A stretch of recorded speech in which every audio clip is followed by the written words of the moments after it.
Welcome, स्वागत है आप सभी का इस नए वीडियो में। आज हम बात करेंगे एनडीए सेकंड 2024 का कंप्लीट सिलेबस के बारे में, जो कि हमारा इस वीडियो में होने वाला है कंप्लीट सिलेबस। और एवरी सब्जेक्ट डिटेल एनालिसिस होने वाला है इस वीडियो में। अगर आप भी चाहते हैं कि हमारा पूरा सिलेबस एक ही वीडियो में आपको मिले, तो इस वीडियो के अंत तक बने रहना और वीडियो को लाइक करना, चैनल को सब्सक्राइब कर देना। बढ़ते हैं इसमें नेक्स्ट पॉइंट की तरफ। तो शुरुआत करते हैं। तो हमारा सिलेबस का जो पैटर्न है वो थोड़ा देखिएगा। जो हमारा यूपीएससी जो है, हमारा जो एनडीए का एग्ज़ाम होता है वो यूपीएससी के द्वारा होता है, और ये ट्वाइस इन अ ईयर होता है, जो कि एक 21 अप्रैल को था और एक 4 अगस्त को। मतलब ये प्रेडिक्ट किया गया था, लेकिन ये 1 अगस्त को होने वाला है। तो आपको 1 अगस्त से रिलेटेड ही मतलब आपको प्लान बनाना है। चलिए इसमें नेक्स्ट पॉइंट की तरफ बढ़ते हैं। इसमें पेपर 2 एक आता है जो कि गेट के नाम से, पेपर 1 आता है मैथ्स के नाम से, उसके बारे में भी बताऊंगा। जिसमें 50 क्वेश्चन इंग्लिश के होते हैं, 25 क्वेश्चन फिजिक्स के होते हैं। ये कम भी हो सकते हैं और ज़्यादा नहीं हो सकते, कम ही हो सकते हैं, क्योंकि 25 लास्ट है। 10 क्वेश्चन करेंट के, 50 क्वेश्चन जीके के, 15 केमिस्ट्री एंड बायो। मतलब ये मतलब कि तुलना रहता है, इसमें कम और ज़्यादा भी हो सकते हैं, उससे कोई प्रॉब्लम नहीं है। देखिए यहाँ पर दिया गया है आपको सिलेबस में पेपर 1 मैथमेटिक्स गेट पेपर 2, जिसमें 120 क्वेश्चन रहते हैं और हर एक का जो है 2.1 पॉइंट हाफ, जिसमें यह पूरा मतलब कि 2.5 घंटे का पेपर रहता है, और ये भी 2.5 घंटे का पेपर। इसमें 120 क्वेश्चन रहते हैं, इसमें 150 क्वेश्चन रहते हैं, जो कि आपको 2.5 घंटे में करना होता है। तो मैथ्स के लिए ये कम हो जाता है और ये गेट के लिए थोड़ा समय लेंदी लगने लगता है, लेकिन मैथ के लिए यही समय कम लगने लगता है।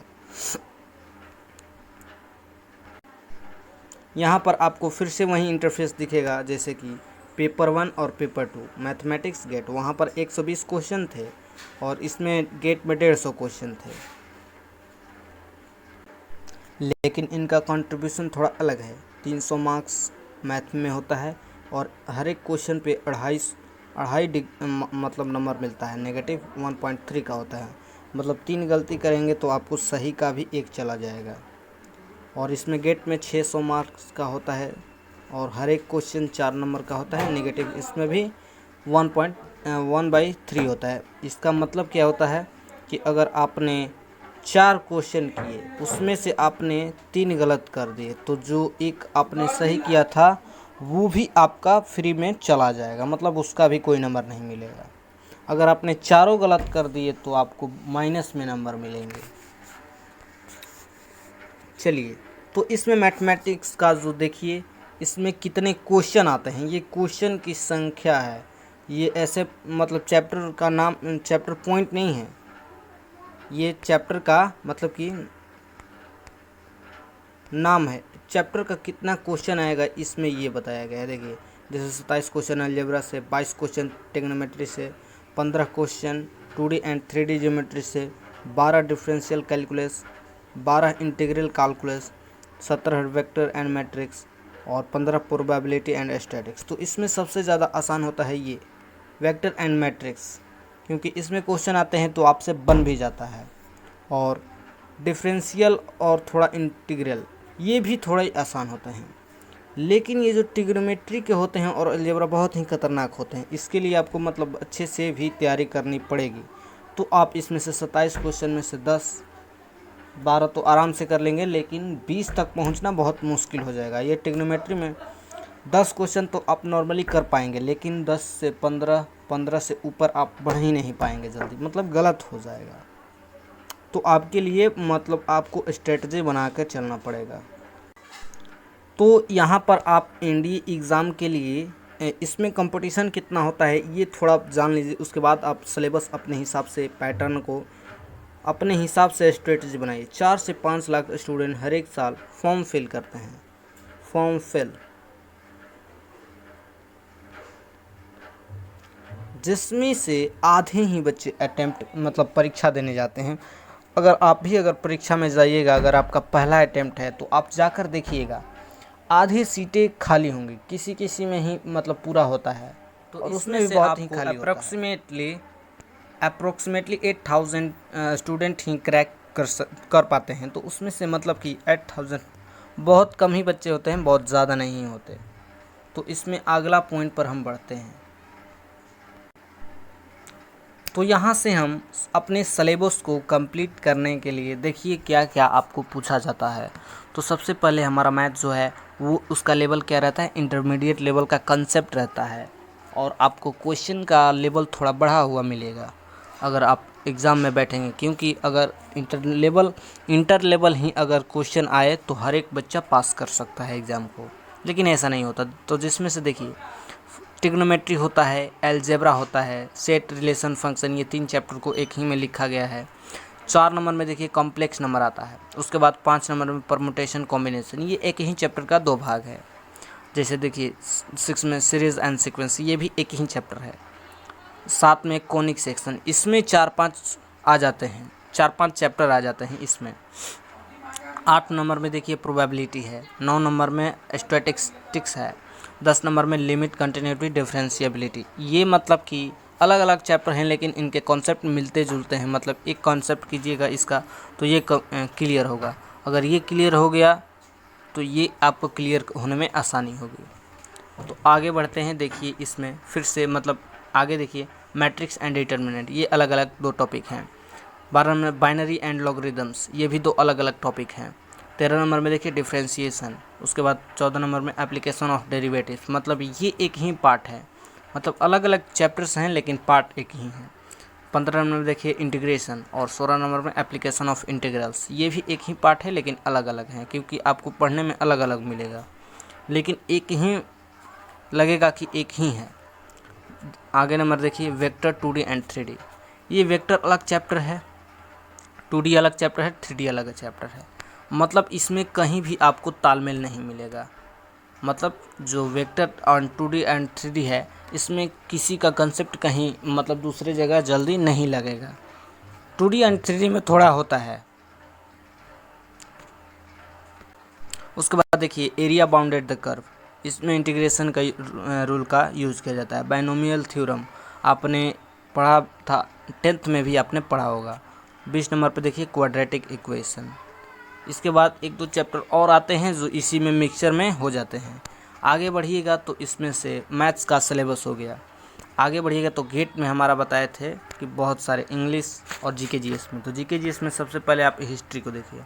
हिस्ट्री में इसमें मेडुअल हिस्ट्री भी है।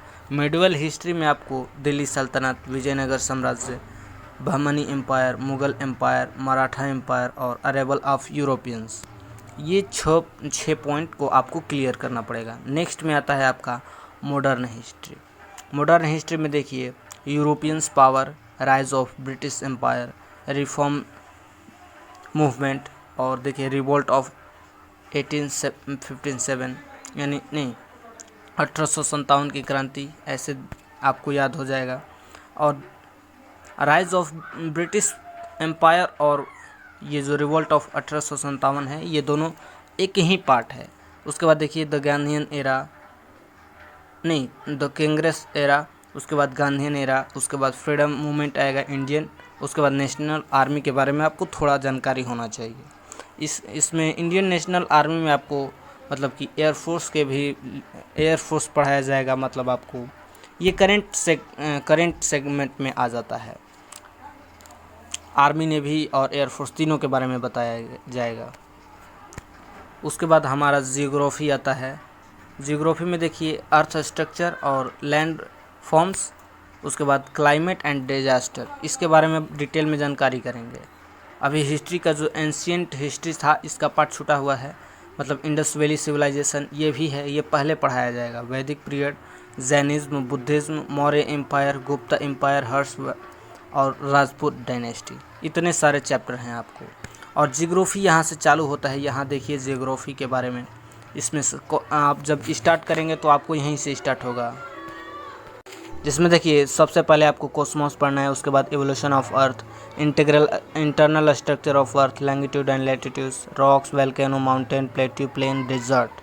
इसके बाद इधर आइए तो अब फिजिक्स में देखिए, फिजिक्स में unit dimension, vector, 1D 2D, gravitation, thermodynamics, optics, wave and sound, electromagnetic wave, electrostatics, electric current. Physics में और हैं कौन, नहीं ये जियोग्राफी, ये तो पॉलिटिक्स है। Constitution, development of India, preamble, source of constitution, fundamental right, fundamental duties, parliament, presidents, governor and prime minister, amendment, judiciary. इसमें ये देखने में आपको लग रहा है कि अरे पार्लियामेंट, चाहे ये प्रीएम्बल, इसमें पढ़ने में क्या है, 2-4 पेज में होगा, नहीं ऐसा नहीं है। इसमें बहुत सारे रूल रेगुलेशन हैं, बहुत सारे चैप्टर आते हैं, आपको पढ़ने में हालत ख़राब हो जाएगा। अब देखिए यहाँ पर इकोनॉमिक्स आता है, introduction of economics, foreign trade, Indian tax system, money and bank, union budget, stock market, 5 year plan और नीति आयोग। जैसे देखिए आपको लगता है कि कोई भी चैप्टर पढ़ने में 1, 2, 3, 4 दिन लगेगा, लेकिन देखिए 5 ईयर प्लान है, इसमें बहुत ज़्यादा मतलब रहता है। नीति आयोग तो ये नया है तो इसमें ज़्यादा नहीं होगा। उसके बाद देखिए यहाँ पर जियोग्राफी का उधर पार्ट छूटा हुआ है, जिसमें से 10 टॉपिक उधर हुआ है, इसमें से देखिए 11, river, major dam, lakes and waterfall, ocean and its current, atmosphere, major wind, climatology, Indian climate, soil, agriculture, Indian transportation and port, introduction of India and Indian forest. उसके बाद देखिए फिजिक्स में भी कुछ पॉइंट उधर छूटा हुआ था, magnetism, alternating current, dual nature of light, simple and harmonic motion, viscosity, fluid, elasticity, electrostatics, electricity and electronics, work energy power, collision friction, atomic physics ये पूरा आ जाता है, surface tension, electromagnetic induction, electric circuit and capacitance, और communication इधर आ जाता है, मतलब जो आपके मोबाइल से रिलेटेड है, आपको फ़ोन कॉल्स करने से रिलेटेड, आपको डेटा से रिलेटेड इसमें बताया जाएगा। हाँ, तो अगर उस टाइम जो पीछे हमारा PDF आया था, उस टाइम बहुत लोग सोच रहे होंगे कि मतलब कि सिर्फ 10 ही पॉइंट है, लेकिन उनको नहीं पता था कि पीछे अब और भी आने वाला है। तो इंग्लिश का यहाँ पर सिलेबस है, देखिए नाउन, जिसमें नंबर, केस और जेंडर आ जाता है, ये 10-12 दिन का चैप्टर हो जाता है, क्योंकि इसमें 3 चैप्टर आ जाते हैं। तो pronoun, verb, adverb, article, degree, model, adjective, conjunction, preposition, ये तो हमारा जो है। और देखिए यहाँ पर और है tag, question, inversion, voice, narration, time tense, non finite verb और finite verb, subject verb agreement, transformation. Subject verb agreement को सिंटैक्स भी कहा जाता है। सिंटैक्स इसमें होता है कि सब्जेक्ट के अनुसार वर्ब कैसा लगाएंगे तो उसके हिसाब से उसमें वर्ब लगता है, तो वहीं सब्जेक्ट वर्ब एग्रीमेंट, सब्जेक्ट और वर्ब का एग्रीमेंट है। और देखिए इंग्लिश में वो तो ग्रामर का पार्ट आ जाता है, ये वोकैब का पार्ट आ जाता है, जिसमें देखिए synonym, antonym, one word, idiom, phrase, no improve. हाँ देखिए, तो ये 4 ही जब आप पढ़ेंगे, 4 पढ़ेंगे ना आप, तो नो इम्प्रूवमेंट जो है इन्हीं में से आएगा, क्लोज टेस्ट इन्हीं में से आएगा। PQRS थोड़ा अलग होता है, लेकिन कॉन्सेप्ट ग्रामर और वोकैब से आता है। और कॉम्प्रिहेंशन पैसेज, मतलब ये पैसेज होता है जैसे आपने 10th और 12th में दिया होगा पैसेज, लेकिन ये थोड़ा टफ पैसेज आता है, मतलब ये टेक्निकल वर्ड रिलेटेड आता है आपको। उसके बाद स्पॉटिंग एरर और फिलर आता है, तो इतना ध्यान में रखना। और देखिए बायोलॉजी का छूटा हुआ था हमारा, जिसमें देखिए सिलेबस में क्या क्या पॉइंट है। जैसे सबसे पहले आपको सेल पढ़ने को मिलेगा, cell, animal tissues, plant tissues, vitamin, mineral, deficiency disease, मतलब आपको रोग के बारे में पढ़ना है, digestive system, circulatory system, respiratory system, nervous system, ये सारे आपको सिस्टम पढ़ना होता है। और ये नहीं होता है कि किसी एक चैप्टर से ये बांध दिया कि हर एक बार 2 क्वेश्चन पूछेंगे, उसका मन चले तो एक ही चैप्टर से पूरा 10 क्वेश्चन पूछते, नहीं तो एक एक क्वेश्चन पूछते, वो किसी भी तरह पूछ सकता है। तो ये केमिस्ट्री का सिलेबस है, इसमें देखिए carbon and its various forms, atom and structure of atom, acid, base and salt, metal and non metal, properties of hydrogen, oxygen, carbon dioxide, atomic equivalent, physical and chemical changes, oxidation and reduction, periodic table. सबसे ज़्यादा question periodic table से ही आने के संभावना रहता है। तो चलिए आज का हमारा जो कंप्लीट सिलेबस का पॉइंट था, हमने मतलब कि इसमें कंप्लीट सिलेबस देख लिया है कि कौन कौन पॉइंट आते हैं, लेकिन अभी आपको पढ़ना बाकी है। अगर आप मतलब अच्छे से तैयारी करेंगे तो आपको 3 महीने का टाइम अभी मिल रहा है। ऐसे तो जो फॉर्म रिलेटेड जानकारियां हैं आपको मिली होंगी पहले ही, जिसमें से आपको 3.5 महीने फॉर्म के अगर फॉर्म के अनुसार देखिएगा तो आपको 3.5 महीने का टाइम मिल रहा है। अगर ऐसे देखिएगा तो एग्ज़ाम के बाद आपको टाइम ही टाइम है, तो अगर 1 महीना वो भी जोड़ लेंगे या मान लीजिए 20 दिन, तो 4 महीने के लगभग आसपास आपको मतलब कि तैयारी के लिए समय मिल रहा है। लेकिन आपने उसमें से कितना यूज़ किया है ये आपके ऊपर डिपेंड करता है और इसी पर आपका सिलेक्शन भी डिपेंड करेगा। तो मिलते हैं नेक्स्ट वीडियो में, तब तक के लिए थैंक यू। हमारा सिलेबस के ऊपर डिस्कशन हो गया। हम आगे पॉइंट में आपको टॉपिक भी कराएंगे। जीके का टॉपिक हमारा रहेगा, जीके जीएस नहीं, जीके में ही सिर्फ, और क्वेश्चन भी आपको कराया जाएगा इसी चैनल पर। तो चैनल को सब्सक्राइब कर लेना, तभी आपके पास वो नोटिफिकेशन पहुंचेगा। मिलते हैं नेक्स्ट वीडियो में, तब तक के लिए थैंक यू। जय हिंद।